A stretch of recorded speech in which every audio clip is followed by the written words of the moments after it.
বাবার একটু খবর নেন, অফিসে কত যন্ত্রণা সহ্য করতে হয়।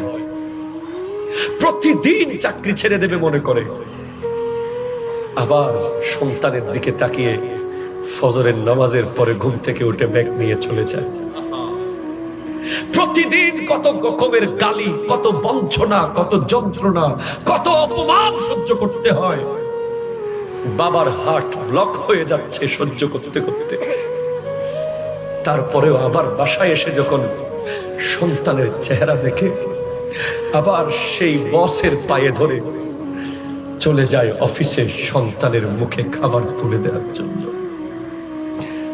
আজকে সেই বাবা মাকে যখন তুমি ঘর থেকে বের করে দাও, সেই বাবা মাকে যখন বৃদ্ধাশ্রমে পাঠিয়ে দাও,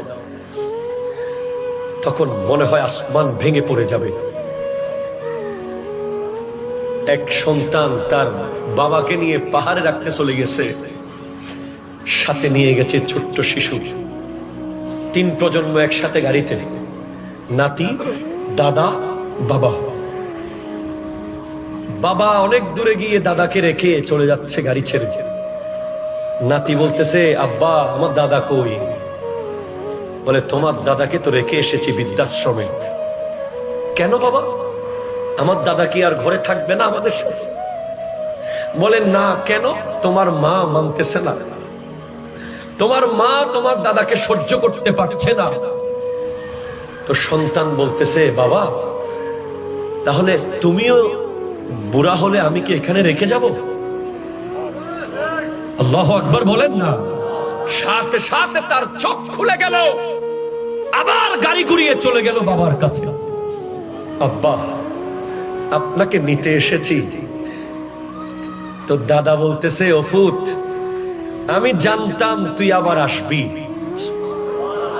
আব্বা কেমনে জানতেন?